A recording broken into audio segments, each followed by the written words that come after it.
could stay if he wanted. Your presence in this planet is the only thing that keeps us the onslaught of Kali Yuga from really taking effect. We have no idea what will happen when you leave. Srila Prabhupada ki jai.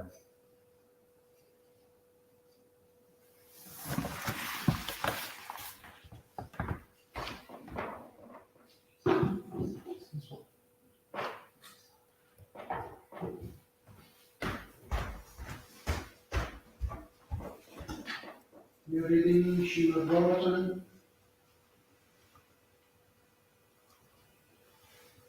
Bhagavatam, Canto 7, Chapter 3, Text 35.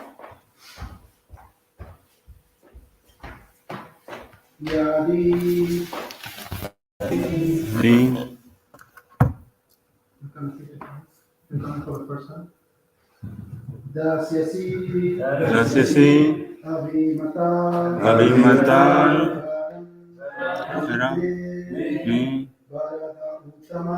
Varadottama Bhutevyas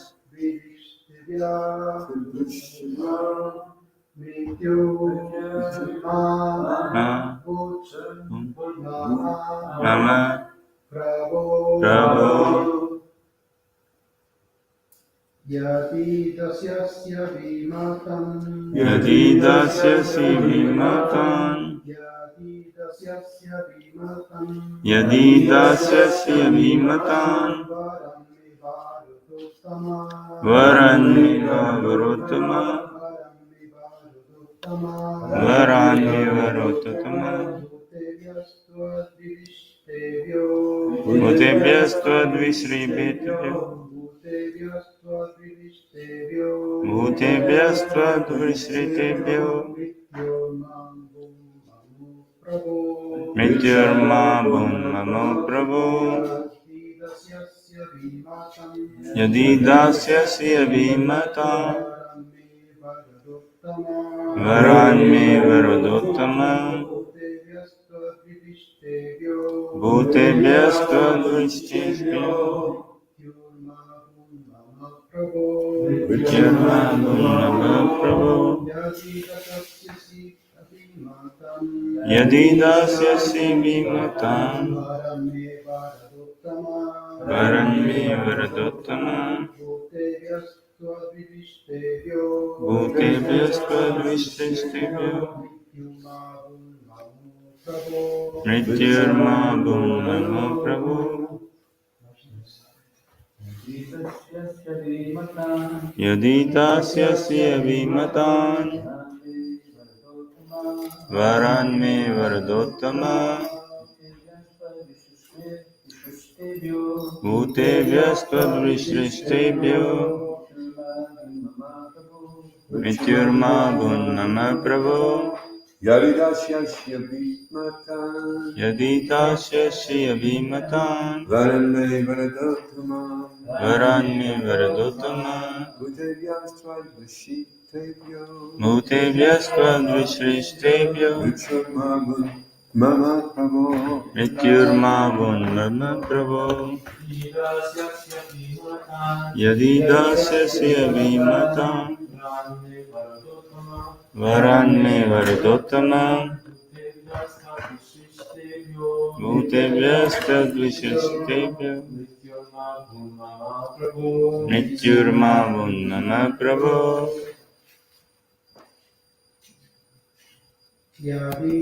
Yadi if dasyasi you will give Abhimatan the desire Varan benedictions may unto me Varadottama O best of all benefactors, O best of all benedictors Bhutebhya Bhutebhya from living entities from living entities taught taught by you, by you, which is Vishishtavya, who are created with with you, death, that ma, ma, not, not, but, but, let there be, let there be, mama, mine, my, Prabhu, Prabhu, O my Lord. O my Lord.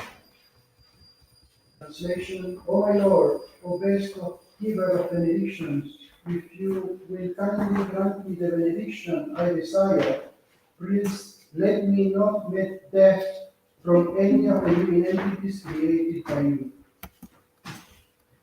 Cuerpo bajo este evangelio, sigo cuidando solo mi shield from Father. So, After being created from the neighbor of Bhagavatam Vishnu, Lord Brahma, the original created living being within the universe, created many other different types of living entities to reside in this universe.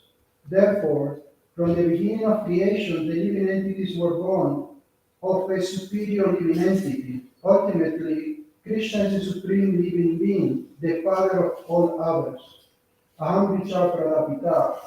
He is the seed-giving father of all living entities. Thus far, Hiranyakashipu has adored Lord Brahma as the supreme personality of Godhead and is expected to become immortal by the benediction of Lord Brahma.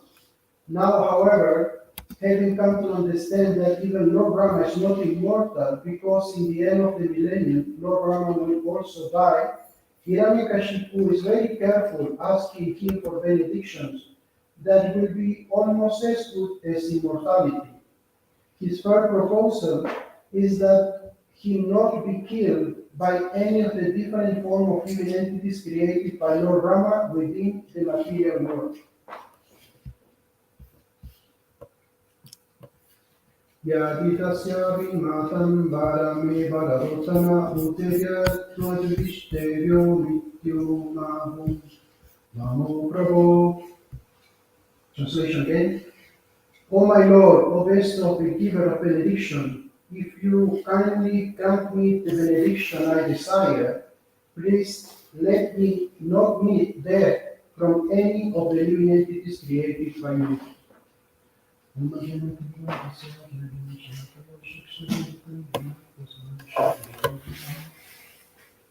Jaya Shri Krishna Chaitanya Prabhu Nityananda Shri Krishna, Hare Krishna, Hare Krishna, Krishna Krishna, Hare Hare, Hare Rama, Hare Rama.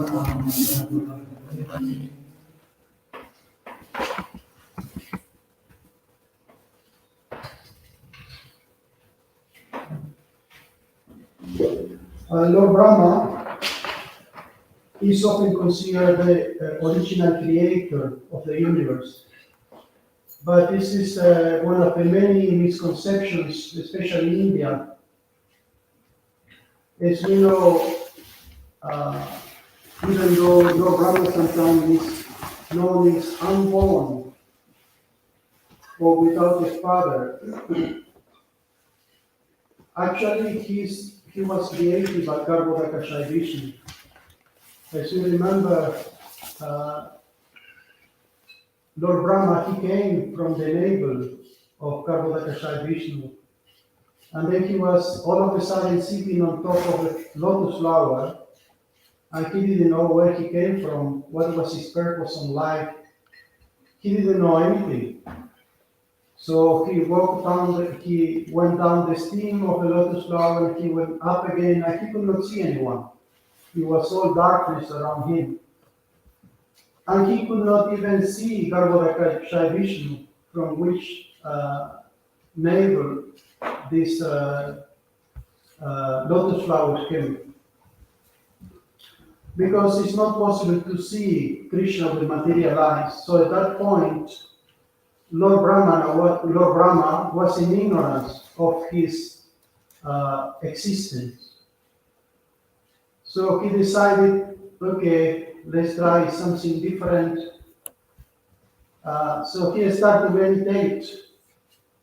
And at one point he heard the words tapa, And then he started to perform austerities. And then, little by little, the Lord revealed himself to him, and he revealed the purpose in Brahma's life. But often Lord Brahma is known as a creator, even though he is not. There are two creations, Sarga and Visarga. Sarga is the original creation, and Visarga is the secondary creation. And Lord Brahma is in charge of the secondary creation, but all the ingredients are supplied by Gandaki Vishnu. It's like someone make a nice cake. You can say the creator of the cake is the cook, but who is more important, the person who made the cake, or the person who supplied the ingredients? Without the ingredients, there is no cake. So without the sanction and without the supply of the ingredients, there will be no creation. So people are confused, thinking that, oh, Brahma creates and Vishnu maintains and Shiva destroys. But actually everything is done by Krishna. So Hiranyakashipu was more than bewildered about all this. He thought, okay, let me get to the most important personality, the personality who could give me the biggest benedictions. But he went to the wrong person, because soon, as Prabhupada mentioned in the purport, Lord Brahma Hiranyakashipu understood that Hiranyakashipu is not God. He will also die in the end of his 100 years. Even though the body of Brahma is not made of material elements like any other material body, it is said that actually the body of Brahma is made of intelligence, which is one of the subtle elements. Still, Brahma and all the other demigods, they will die one day. But they don't suffer old age like normal human beings. And they don't get sick. We never heard of Agni getting sick, or any demigods getting sick. And oh wow, today we don't have fire because Agni is a bit sick. Today we don't have sun because Surya is a bit sick. But he thinks that next week he will be okay. So probably next week we'll get some sunshine. No, they don't. They are not subjected to the law of nature like normal living entities. But nonetheless, they need to die. They say that demigods, they experience old age in the last year of their life. So when they are 99, they start to experience old age. But we see people in this world, they experience old age at very early age. And you can speak with any elderly person, and today they have pain here, and tomorrow they will have pain there. Sometimes so they all everything together. I remember one Prabhu was saying that when he was a kid, he went to his grandfather's room and he was horrified to see the teeth of his grandfather in a glass of water. And he ran to his mother and said, "What is this? Grandpa's teeth are in a glass of water." And he was horrified, small kid. But we never hear that Lord Brahma and any of the demigods, they have problem with the teeth.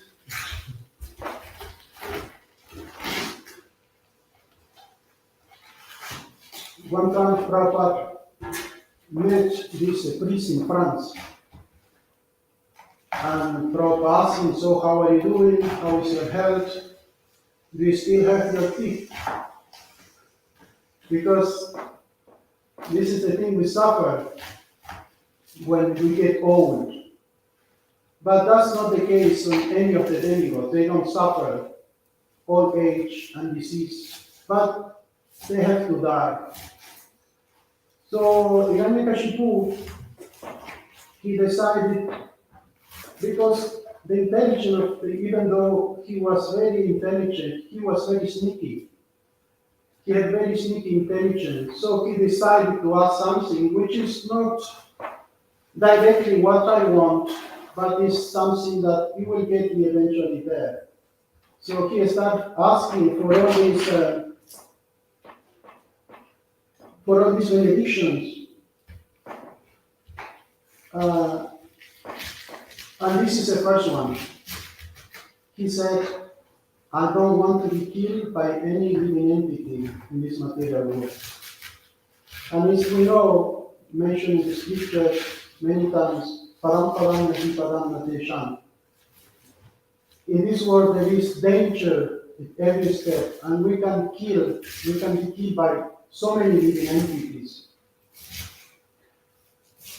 Even though we don't have so much experience here in Scotland of dangerous animals.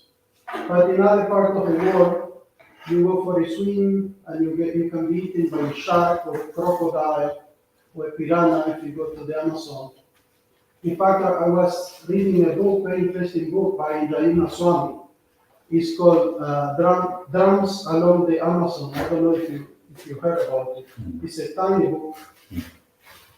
He released this book in 1993 when he was a young sannyasi.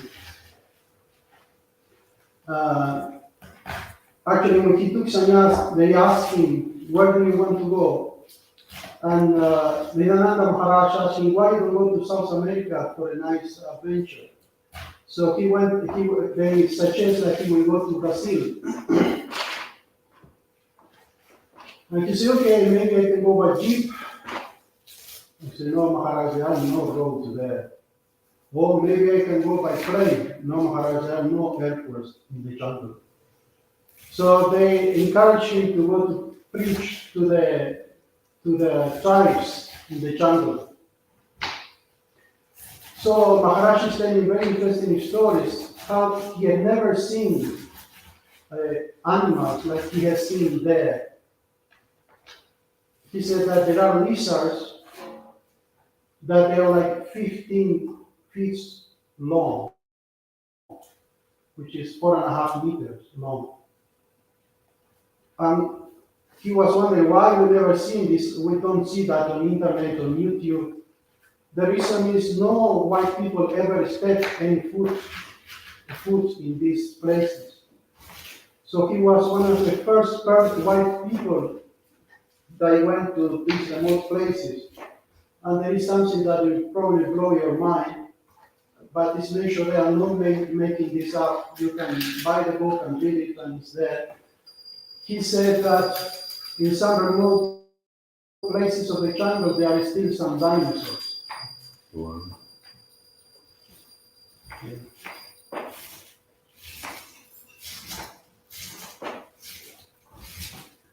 And he was saying that he saw many times crocodiles, he saw snakes, he saw one time there was a wild boar crossing the river, and there was the piranha was there, and they ate the wild boar in a few minutes, and he saw just the bones left after a few minutes.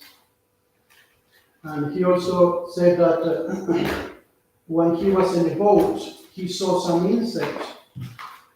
I know the name in Portuguese is Piranobia, but I don't know if he said any translation in English. I don't think that insect exists in any other part of the world. But if you get bitten by that insect, you will die in a few seconds. Can you imagine? It's terrifying. And he said he was seeing these insects on the boat. He was seeing these insects everywhere. And even one time he was in the dark and he wanted to go back to the boat. And then he got into the quicksand. And he could not pull himself out of the quicksand. So luckily the boat saw him. They took him out. So in any case, you really want to be killed by any creature of this material world. And like there are so many. It could be tigers, elephant, anything. But was Hiranyakashipu really afraid of any of those animals? That is a question. Was Hiranyakashipu afraid of tigers, snakes, and crocodiles? What do you think?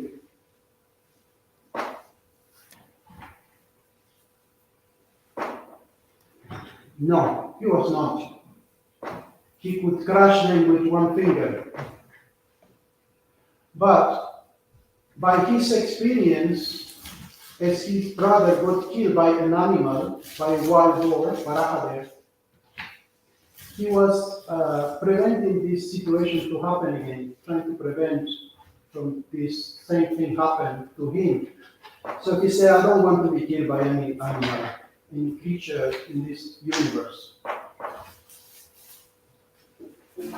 And Lord Brahma granted that boon. Of course, he could ask, I don't want to be killed by Lord Vishnu. That would have been more intelligent thing to ask. But Lord Brahma could not grant that one. Because Vishnu is independent from any curse or benedictions. So Lord Brahma, as I said, he was very sneaky and he's trying to walk his way around immortality, trying to be immortal in this mortal world. And we will see when he gets all these blessings. Because one thing is asking for blessings. And it is quite funny that he was praying with one hand and asking for blessings with the other. And this is called mode of passion. When you pray to get something material in return, this is not Shuddha Bhakti. This is material motivated worship. And this type of worship, in the end, only bring misery. What seems to be a blessing, in the end, turned to be a curse for him as well. As I mentioned before, he performed tapasya for thousands and thousands of years, and then he ruled for 5. And then he got killed. We were just reading the Skanda Purana yesterday that Lord Nrsimhadev ruled for 128 million years. Then Bali. Who? Hiranyakashipu. And then Bali 10 million and Ravan 57 million years. Okay, that's interesting. Because I heard a lecture from the Maharaj was saying that he was killed when Prahlad Maharaj was 5 years old. But one thing, this is 5 celestial years, so I guess there is no contradiction there. Well, but he was maybe ruling for quite a while before Prahlad came on the scene. Sorry? He was maybe ruling for quite a while before Prahlad came on the scene. Because when he got the benediction, he didn't have a kid straight away. Okay, could be, yeah. Could be. In any case, we will see that after he got all this power, and this is just the first benediction he asked for, but there are so many others. What he did is just misuse the power, and he started terrorizing the demigods and the brahmanas, and he started to forbid any type of worship. He said, nobody should be worshipped, only me. If you want the multi, just put a multi of me. If you want to do a yaga, just do a yaga for me. Om Hiranyakashipu Swaha. He was teaching everyone how to do the proper way. And then, obviously, this started to create an imbalance in the universe. And we see in the modern societies, there are places like that as well. One Prabhu was telling that he went to one of these Arabic countries, Saudi Arabia, or I don't know, one of these countries. Uh, I don't know exactly the place, but he said that he has in his room the pictures of Radha Krishna. And then one day the police came, Muslim country. Police came and he said, you cannot have this. Either you take out these pictures or we will deport him. And actually they confiscate these pictures of Radha Krishna. And it was just a neighbor who saw, oh, this guy is doing something strange, doing something which is not mentioned in the Quran. And the police came and took everything away. There are some still places like this that keep this Hiranyakashipu mentality.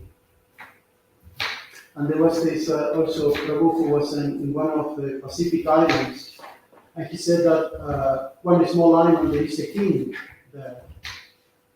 And then he saw the car of the king passing, and he saw that people were kneeling down and paying obeisances to the king, but he didn't do so. See, he was just a tourist there. And then the locals told him, when you see the king, when you see him in his car, you need to pay obeisances. And funny enough, inside the car there was another friend of his. And he said that the king noticed that, and he said, who is that guy who didn't pay obeisances? Even though they didn't take any further actions, but still, he was a bit upset that this person was not paying obeisances to him. And this is exactly what Hiranyakashipu wanted. I remember last time I went to Kazakhstan, which is also a Muslim country where my wife comes from. I was invited to give a class at the college, in one of the colleges there, because my niece is there, studying there. And she told the teacher, oh, there is an Englishman, even though I'm not from England. He says, an Englishman who came to visit. And the teachers were very excited because it's a small city, nothing much happening. So he said, okay, let him come and talk about England. And then I didn't want to go. I said, no, I told my wife, this is a Muslim country. What can I talk about? If I say Krishna, they may be put in prison or something. And my wife was saying, no, Krishna is giving you this chance to preach, so you should go. So in the end, she convinced me, and I went, and I said, well, half an hour before, I studied a little bit about English history, about Big Bang and the Battle of Trafalgar Square and all these things, because I knew there may be this kind of question, what kids would ask.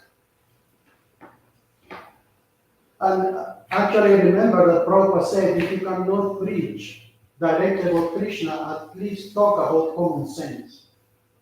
Say, okay, something will happen. So I went to the college, I went to one classroom, and then I started to talk about my trips to India, directly start to talk about vegetarianism, which is quite rare. In Kazakhstan, you hardly see any vegetarians, except for devotees or maybe people who do yoga or these kind of things. And most of the people, they eat horse meat, which is obviously better than cow, but it's still horrible thing to eat.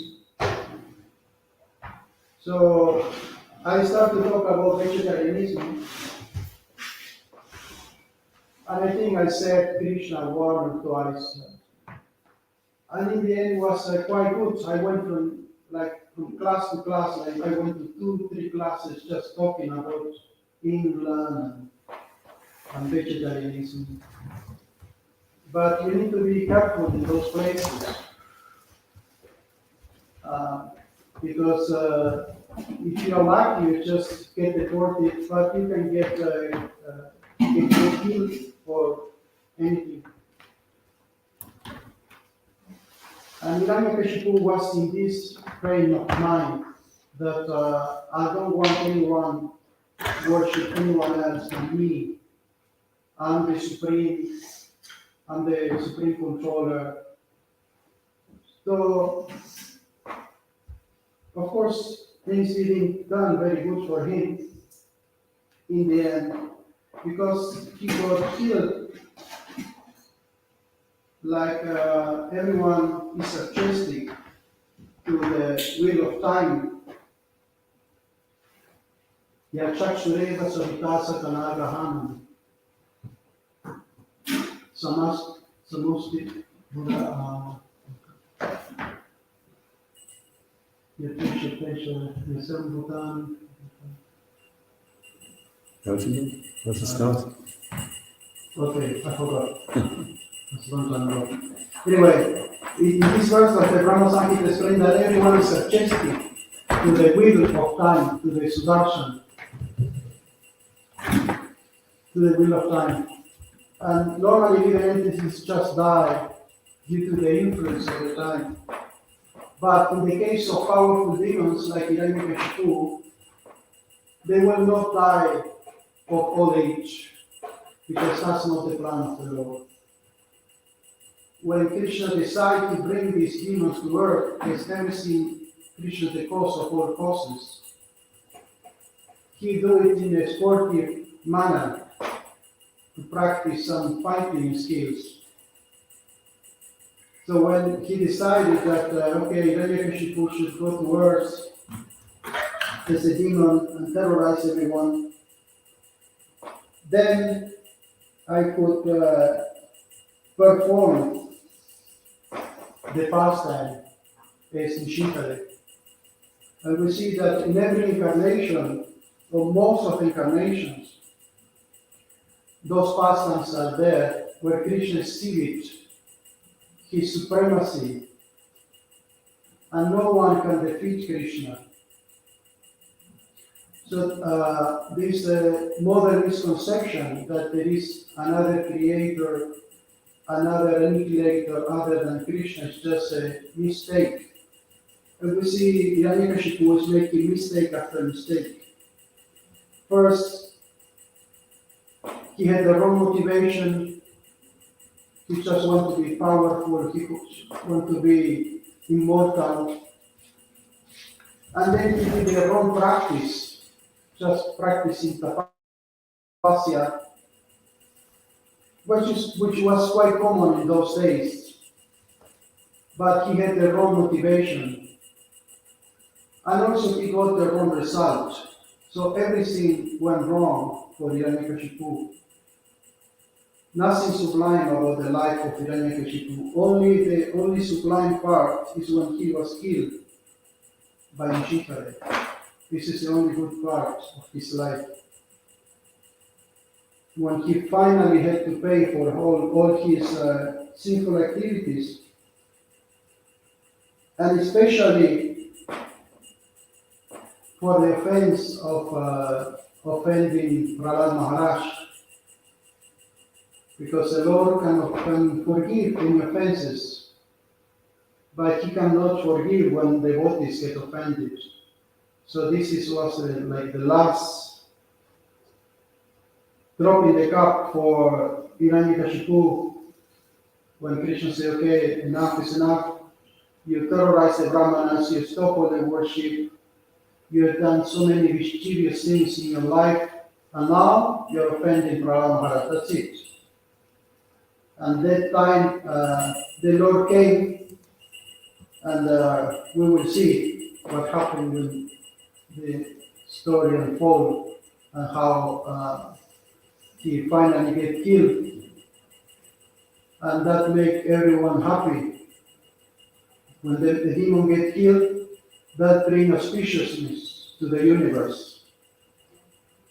That demigods start to shower flowers and recite auspicious hymns everything becomes auspicious when a demon like this is killed. Because this has become just like a weight, heavy weight for planet Earth. So, Hiranyakashipu, he understood to some extent that he made so many mistakes. He understood that he invoked the wrong person, that cannot grant the best benefits, and he understood so many things. But still, due to his demoniac nature, he could not correct himself.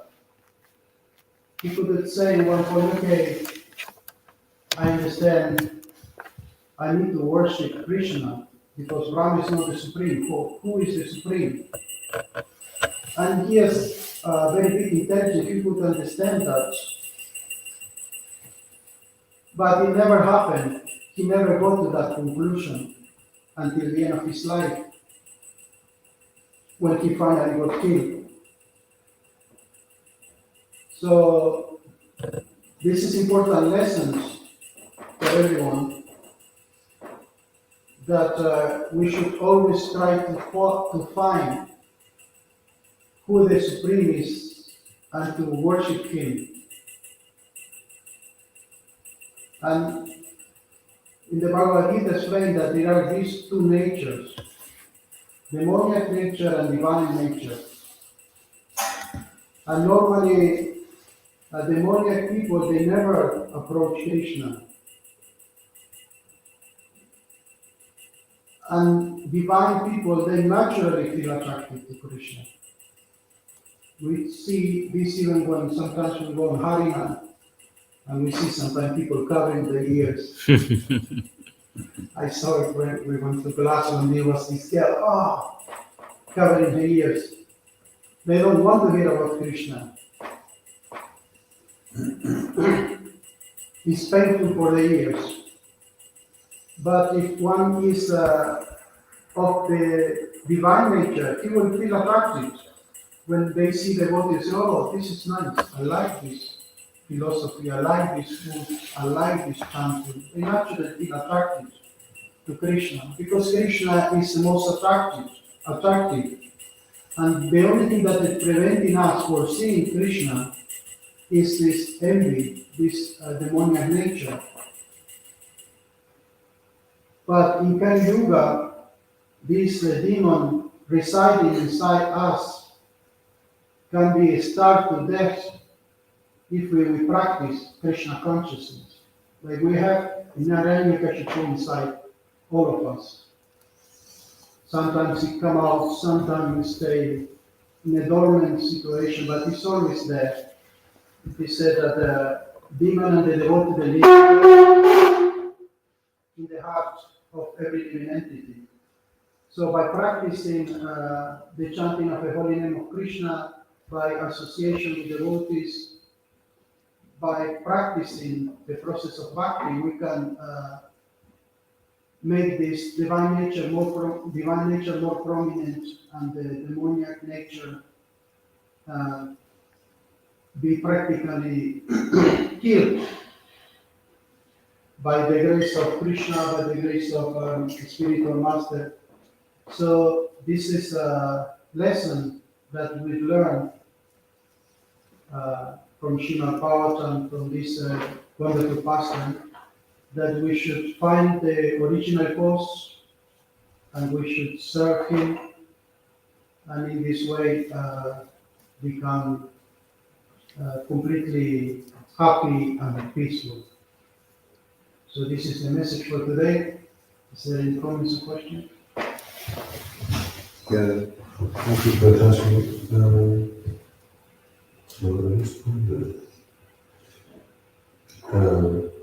You were saying that the ascending people become happy when a demon is killed. And I wondered, is that applying Kali Yuga? Are we supposed to forgive a demon? What if the person's mentally sick, for instance, and he behaves in a really weird way, but it's because it's some kind of pathological problem that he's got? Can you repeat the question? Yeah. So you're saying that a saintly person is happy when the demon is killed, Okay. and when you tell a yoga, is no one allowed to do that? Are we supposed to should we just forget everybody needs to behave demandingly because they could have some mental problem?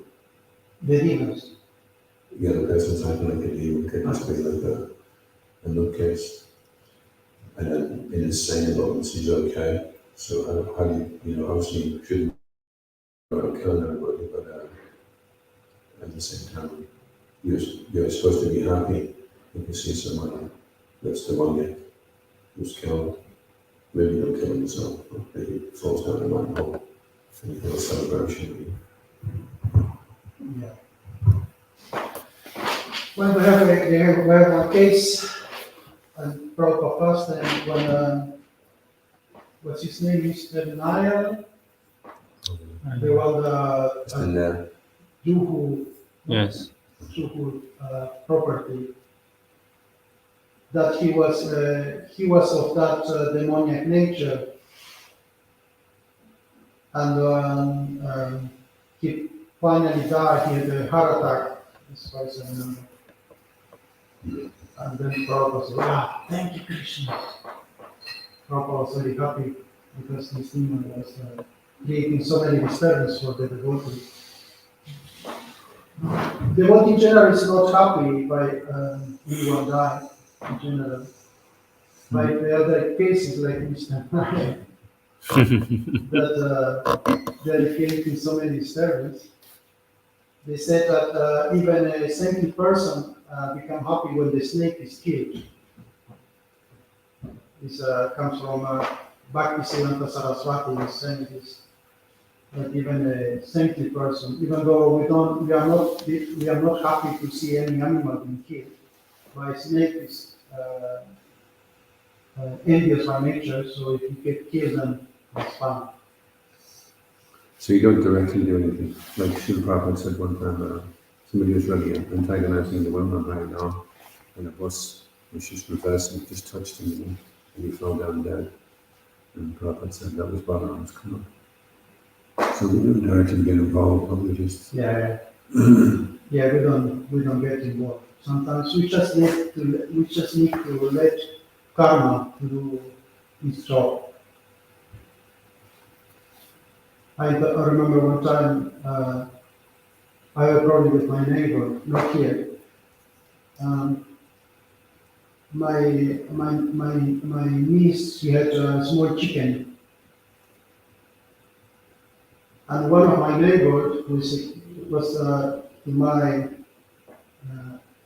understanding quite a demoniac person, he threw a stone at the poor chicken and broke the leg. And I remember I was so angry, and I think I'm going to go and tell him something. And I say, no, let's see what, let Krishna do something about it. Let karma. And amazing enough, few days after, this guy broke his leg. Same leg as the chicken. So sometimes we just, okay, it's not up to us, we are not Yamaraj, we are not, it's not up to us, it's up to Krishna to know of nature, to take care of people, to harm us.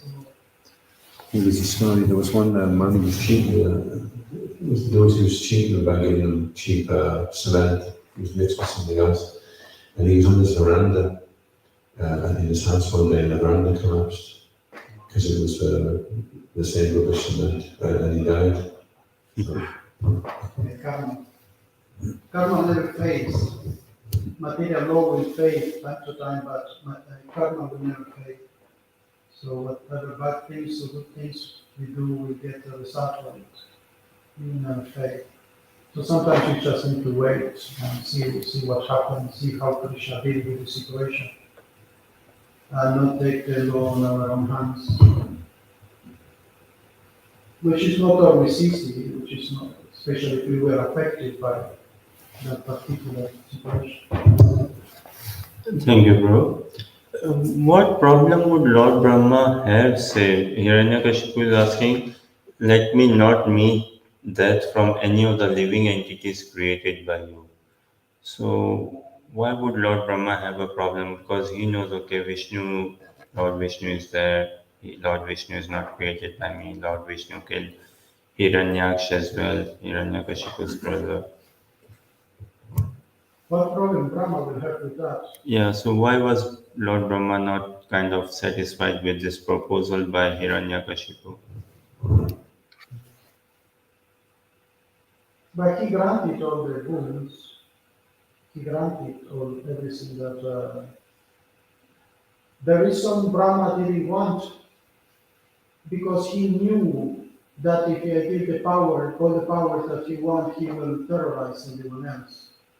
So Brahma was reluctant to give all this benediction because he knew what Hiranyakashipu could do with all these powers. But obviously he understood that Krishna will do something about it. But he was reluctant because, and it happened, that um, after Hiranyakashipu took control of everything, he started to create so many disturbances. And that's why Brahma was doubtful what to do in this situation. Is that as you look like a big person? Thank you.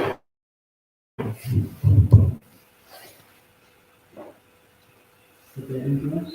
Just a comment, it's funny, in the Skanda Puran, it's saying that he wrote 100 million years. So when Jan Vijay were cast, they had a choice, they could take about 3 times as demons, or 7 times as devotees, but it would have been quicker Yeah. to go for 7, because the demons, take control of the universe, it was in power for so long.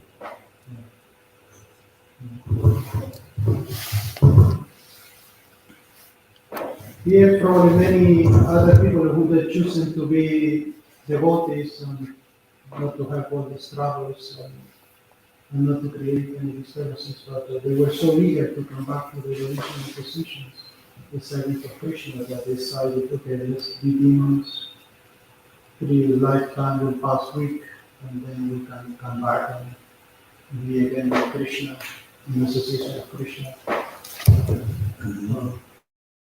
Krishna, Vaikuntha.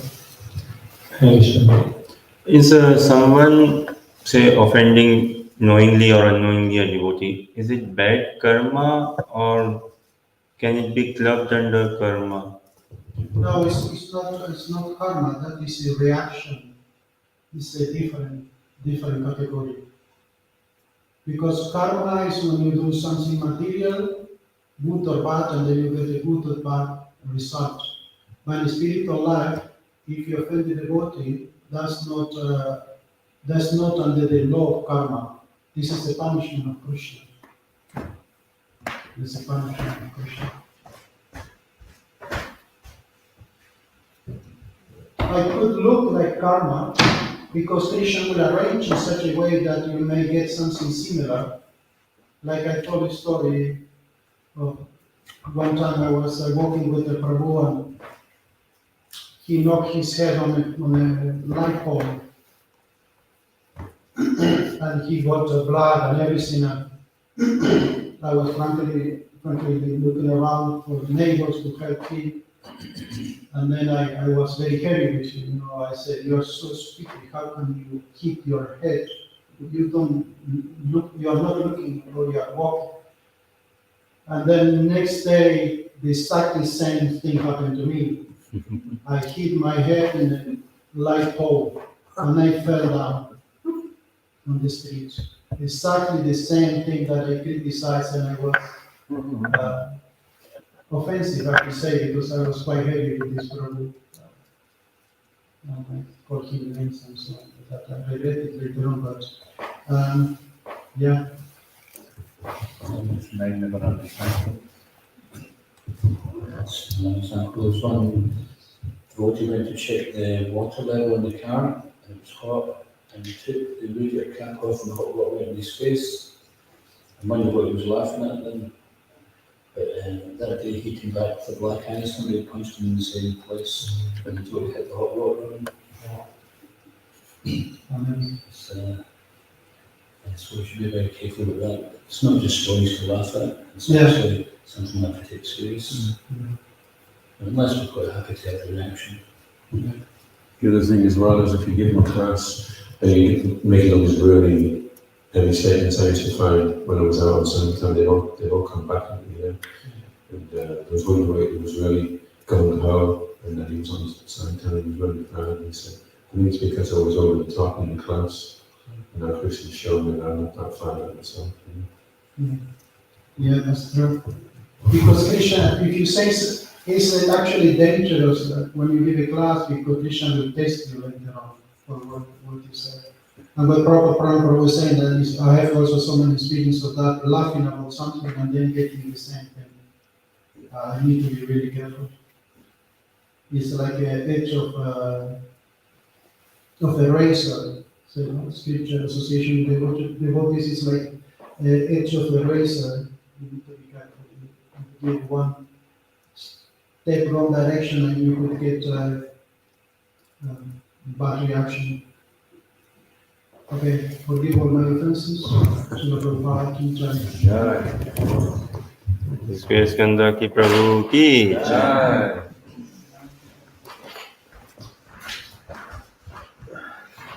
Go